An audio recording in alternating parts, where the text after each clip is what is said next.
Well, our text for this morning comes from the end of Mark chapter 12, verses 41 to 43.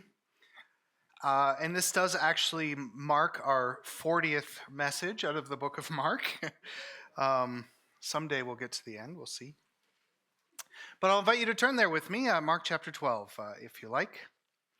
And just to give you a little bit of context, remind you, since the end of Mark chapter 11, Jesus has been in the temple grounds in Jerusalem during the week leading up to his crucifixion, engaging with both the general public and the religious authorities in a series of debates and theological challenges and questions. And when we come to verse 41 of Mark 12, there seems to be a bit of a change of pace in a way. So let's continue by simply reading the story. This story is only 4 verses long. This is what it says, starting at verse 41 of Mark 12. Jesus sat down opposite the place where the offerings were put and watched the crowd putting their money into the temple treasury. Many rich people threw in large amounts, but a poor widow came and put in 2 very small copper coins, worth only a few cents. Calling his disciples to him, Jesus said, "Truly I tell you, this poor widow has put more into the treasury than all of the others. They all gave out of their wealth, but she, out of her poverty, put in everything, all she had to live on." I've always felt a particular connection to this story, not because I am myself a widow, but because I think, at least when I was growing up in the church, this was a classic Sunday school story. And there are still a few of those that just take me right back to those years whenever I encounter them. And I remember encountering them for the first time. And I can remember the room in the basement of my childhood church where I grew up, where we would sit on the floor of a Sunday school room on carpet samples to listen to the teacher. And for whatever reason, I can vividly remember the flannel graph images displayed by the teacher on an easel. If you're not familiar, flannel graph was the hot Sunday school technology of the 70s and 80s. Basically, you'd have an easel with a printed backdrop of some vaguely biblical scene. There might be a palm tree or some columns. And then you would have printed cutout flannel figures and set pieces that the teacher could then stick onto the backdrop as they told the story. And I don't know if it worked on static cling or simple friction, but the flannel pieces, they stuck to each other, creating a soft analog PowerPoint storybook. Anyway, I can still remember the widow. It was the 80s, so she was a white lady, dressed in long robes with long sleeves and a head covering, and she was kneeling on the ground with her eyes closed, downcast to the side, and in her hands she held out a small bowl or a basket with 2 small brown coins inside of it. And she was kneeling before basically a treasure chest. And I suppose it's no surprise that that image impacted me, because we would pass the plate for the weekly offering every Sunday in the service, just like we did here a few moments ago. And what was being depicted before me in this story is essentially the most famous act of offering or tithe in human history. Now, in those days, it's unlikely that I would have understood what it meant to be a widow in that setting. That widows were one of the lowest socioeconomic tiers of society, having little or no ability to earn income or own property without a husband. So, unless you had the good fortune to have a family you might be able to return to, or find a husband who might have the means to support you, becoming a widow often led to extreme poverty. And this is why you can see the subject of the care for widows and orphans held up with such deep importance throughout the Old and the New Testament. It was and is commanded by God that his people ought to be caring for the least and the lowliest in their society. And it would seem that her society had failed this woman. We're told in the story that she gives into the temple treasury all that she has to live on. This is it. All she has, 2 small coins. We're told that these coins were known as lepta. And to translate it into terms that we can understand, the value was about 4 minutes of a laborer's daily wage. So it's about how much you would earn in 4 minutes. Now, in Alberta, we have a comparatively decent minimum wage, really, at $15 an hour, although since our minimum wage wasn't or isn't tied to inflation as it is in other parts of the country, it currently falls short of what we often hear referred to as a living wage. And the difference between a minimum wage and a living wage is that a living wage is an hourly earning that can allow a person not only to survive, but to actually participate in their community. Not only to have food and shelter, but to actually have a life. And depending on where you live in the province, current statistics say that the living wage in Alberta can actually range from $18.50 to $24 per hour at this point. But if we were to base it on minimum wage, which is what a laborer would be making in Alberta, in our setting, then the widow's offering would be essentially $1. 1 loonie. That's what she had. Can a person buy a meal for $1 in Alberta? Maybe. I was thinking about it, and I think you can still find a can of soup for $1, but not much else. I don't think you can even buy a box of Kraft Dinner for $1 anymore. So this is her situation. Maybe 1 meal. That's it. So rather than save it for 1 more full stomach, she gives everything, all that she had to live on, to God. And you have to ask, why would God want that? Why would God ask this of anyone? It should be noted that this woman is participating in the tithe, a law given to God's people in the book of Leviticus. And you may know that the word tithe means tenth. And it was basically commands that everyone should give 1/10 of everything that they produce to the temple in order to support the tribe of Levi and the needs of the temple. The tribe of Levi was an entire tribe of Israel that did not receive a portion of the promised land as an inheritance because God had set them aside as his priesthood. And the way that he says it in the Old Testament is he says that I will be their inheritance. And so for this reason, God himself had promised to provide for his people's prosperity. And so everyone else would plant crops and raise cattle and then give a portion to the temple to support the Levites who were committed to ministering in the worship of the Lord. So really, if you think about it in that perspective, all that God might have required of her was to give 1/10. But it would seem that since no smaller denomination of currency even existed for her, and since what she had was likely barely enough to buy 1 meal anyway, she had chosen to cast herself upon God's mercy in an act of self-abandoning trust. She understood that there was nothing that she could do to save herself. An empty stomach now or 12 hours from now makes little difference. So she chose to obediently trust in her Lord instead.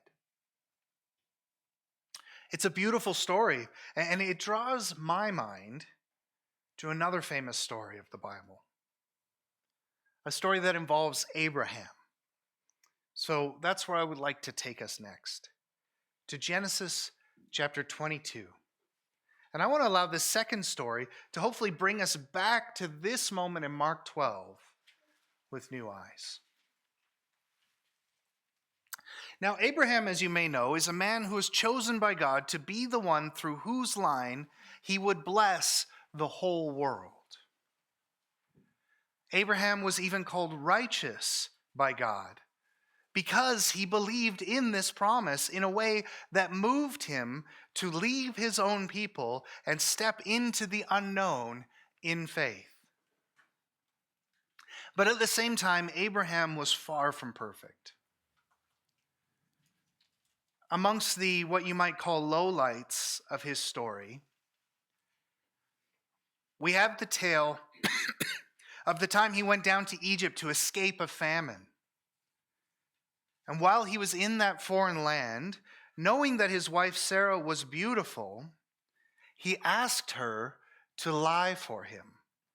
He asked her to present herself as his sister instead of as his wife, so that the Egyptians wouldn't be tempted to kill him in order to take her for themselves.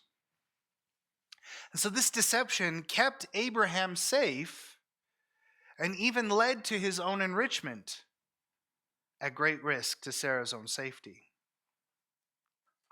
Because, as you can imagine, he would have even concluded in that moment, thinking she was only his sister, Pharaoh did take Sarah for himself and brought her into his harem, rewarding Abraham with livestock and servants as the supposed brother of his next wife. Now, thankfully, before Pharaoh could officially, quote, marry Sarah, the deception was discovered, and Pharaoh sent both of them away. Because God caused Pharaoh's household to suffer because of this, and so Pharaoh was actually quite upset when he discovered what was really going on. God was not going to allow this to happen. And yet it would seem that Abraham managed to keep all of the gifts he had received from Pharaoh anyway. In a way, he got away with it. In another famous misstep, we find the story of Abraham and Sarah struggling to have children, despite God's promise that their descendants would be as numerous as the stars in the sky.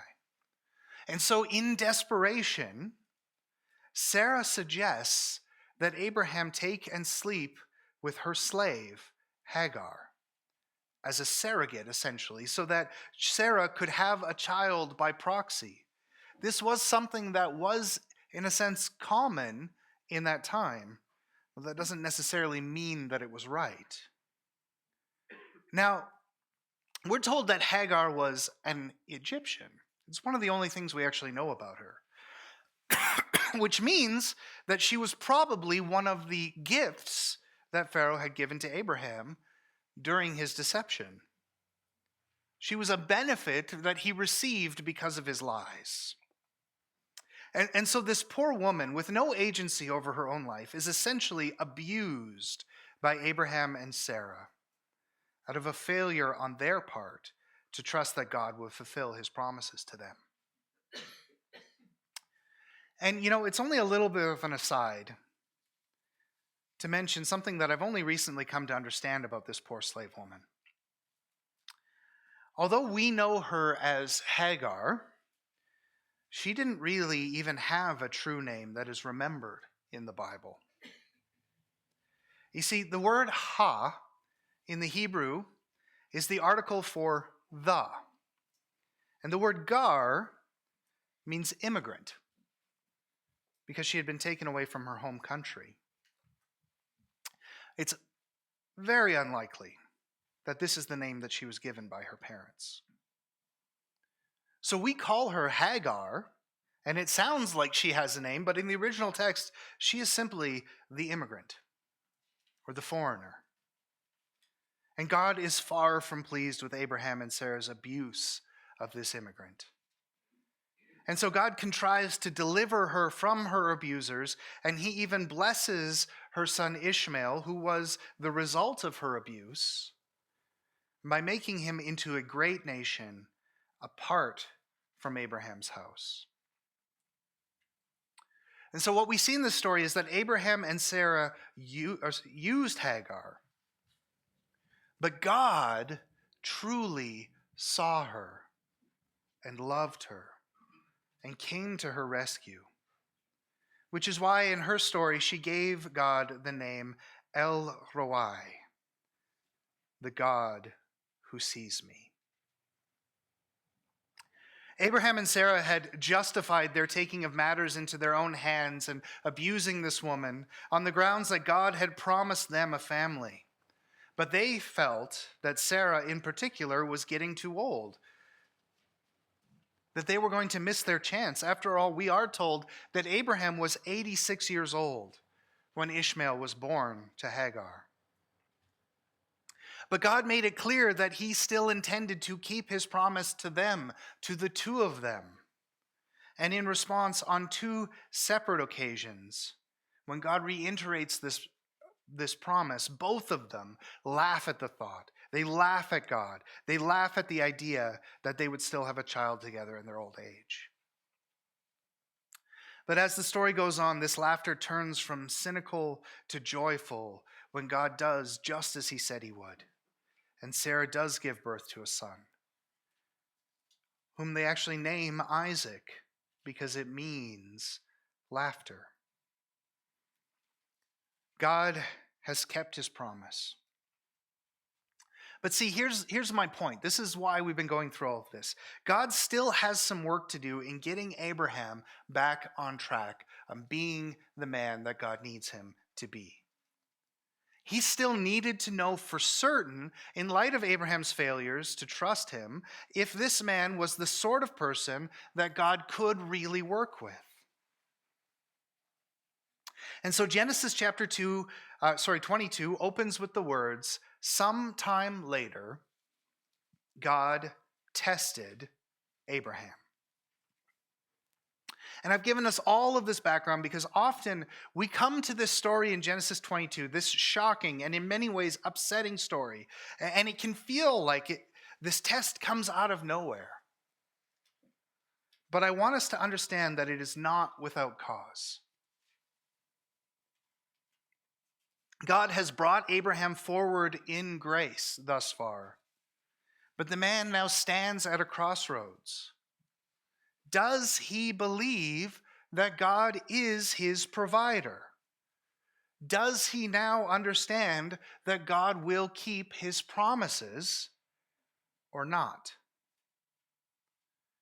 And so God says to Abraham in verse 2, "Take your son, your only son whom you love, Isaac, and go to the region of Moriah. Sacrifice him there as a burnt offering on a mountain I will show you." This is an upsetting moment. If you're reading the Bible for the first time, there are some stories, especially in Genesis through about the book of Judges, where you stop and you're like, are you serious? It is upsetting stuff that God would request the human sacrifice of a child. But what I want us to understand is as the story plays out, we're going to discover that God never intended any harm to Isaac. And very curiously, he even asserts elsewhere in Scripture, this is in Jeremiah 19, if you want to look at it later today. He asserts in Jeremiah 19 that child sacrifice is not something that God would ever want in the least. He even says in that passage in Jeremiah 19 that it's never even crossed his mind, which seems contradictory to this here. But what it tells us is that there is something else going on here. Like God would never actually want Abraham to do this thing. So let's read the rest of the story. It says, "Early the next morning, Abraham got up and loaded his donkey. He took with him 2 of his servants and his son Isaac. When he had cut enough wood for the burnt offering, he set out for the place God had told him about. On the 3rd day, Abraham looked up and saw the place in the distance. He said to his servants, 'Stay here with the donkey while I and the boy go over there. We will worship, and then we will come back to you.' Abraham took the wood for the burnt offering and placed it on his son Isaac, and he himself carried the fire and the knife. As the 2 of them went on together, Isaac spoke up and said to his father Abraham, 'Father?' 'Yes, my son,' Abraham replied. 'The fire and the wood are here,' Isaac said, 'but where is the lamb for the burnt offering?' You have to question, like, we can't imagine how he said that. Was he suspicious? Was he curious? Was he getting a little freaked out? Abraham answered, God himself will provide the lamb for the burnt offering, my son. And the two of them went on together. When they reached the place God had told him about, Abraham built an altar there and arranged the wood on it. He bound his son Isaac and laid him on the altar on top of the wood. Then he reached out his hand and took the knife to slay his son. But the angel of the Lord called out to him from heaven, Abraham, Abraham. Here I am, he replied. Do not lay a hand on the boy, he said. Do not do anything to him. Now I know that you fear God because you have not withheld from me your son, your only son. Now, the question of testing when it comes to God, it's a theme that occurs many more times in the Bible, and it can be puzzling because we believe that God knows all things, and God then knew Abraham's heart, and God must have known what Abraham would do in that moment. So why test him at all? And I think the simple answer is that God needed Abraham to know. I think that God sometimes allows us to go through certain things so that we will understand the choices that we're going to make. God needed Abraham to go through this moment. Because Abraham had failed in the past to trust in God's promises, and in taking matters into his own hands, he had caused pain and violence in the world that he was meant to bless. So here is his beloved son, Isaac, the child of promise. Laughter of cynicism turned to laughter of joy. And God is essentially saying to Abraham, all that you have, I have given to you. And I've promised you even more in the form of your son Isaac. Your future comes from my treasure houses. Do you trust me enough to place him back into my hand? And Abraham passed the test.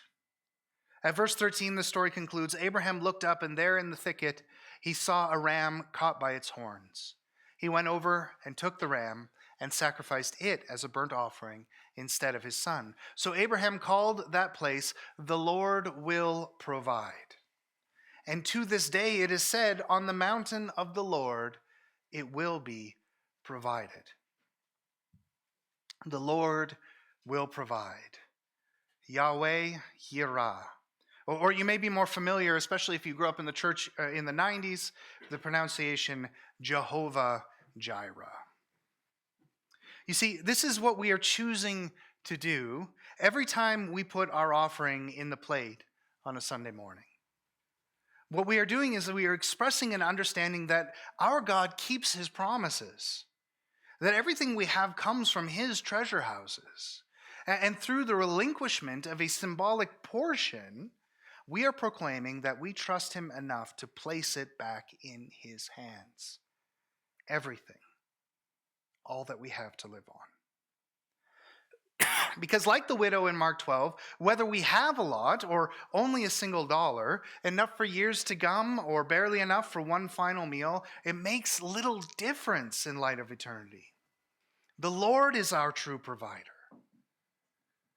So he asks us, do we trust him? And every Sunday when we give our tithes, when we give our offerings, we say, yes, we trust you, Lord. In Genesis 22, the chapter goes on to say, the angel of the Lord called to Abraham from heaven a second time and said, I swear by myself, declares the Lord, that because you have done this and have not withheld your son, your only son, I will surely bless you and make your descendants as numerous as the stars in the sky and as the sand on the seashore. Your descendants will take possession of the cities of their enemies, and through your offspring, all nations on earth will be blessed, because you have obeyed me. This story is deeply significant within the redemptive arc of the Bible. For example, we're told in 2 Chronicles that when David purchases the threshing floor of Araunah the Jebusite, as the location that he dedicates for the future temple, the place that he purchases is Mount Moriah, the same mountain that the Lord showed to Abraham with his son Isaac. Jerusalem and the temple represent the promised land. They represent the physical place on earth from which God's blessing would reach the nations because of Abraham's trust. They represent God's provision for his people and his hope for the world, played out over and over and over again in that same place through their sacrifices, through their tithes and offerings. And that leads us back, of course, through the centuries to Jesus sitting in the temple courts upon that same mountain, no less, looking with love upon a poor woman, hard done by the world, dismissed, forgotten, down to her last hope. And he sees her. In the midst of the crowds, he sees her like no one has ever seen her before. And as he contemplates her beautiful trust in her Lord's ability to provide, you can imagine that he is thinking about the days to come. Because he is, of course, himself sitting upon Mount Moriah as a beloved son, led there by his father, an only son, a perfect sacrifice, his father's true hope for the world, a blessing to the nations. And yet, while he is the Son, he is also the Lamb, and he is El Roi, the Lord who sees you in your poverty. And he is Yahweh Yireh, the Lord who provides in your time of need. She gave more than any other because she gave out of her poverty, everything, all that she had to live on, because she understood that everything she had came from the storehouses of the Lord. So the question this morning is, do you trust him? Will you place your life, your future, your finances, your children, your hope, everything in his hands? Let's pray. Lord, I just thank you for this reminder in my own life as I get worked up over the cost of living, over the fear of expenses that are coming up. Lord, I just thank you that everything I have, every good and perfect gift comes from you, Lord, Father of lights, who does not change like shifting shadows, but keeps his promises, our daily bread and so much more. Lord, may we commit to you everything, all that we have to live on, so that we might bless the world through you, God. In your precious name, amen.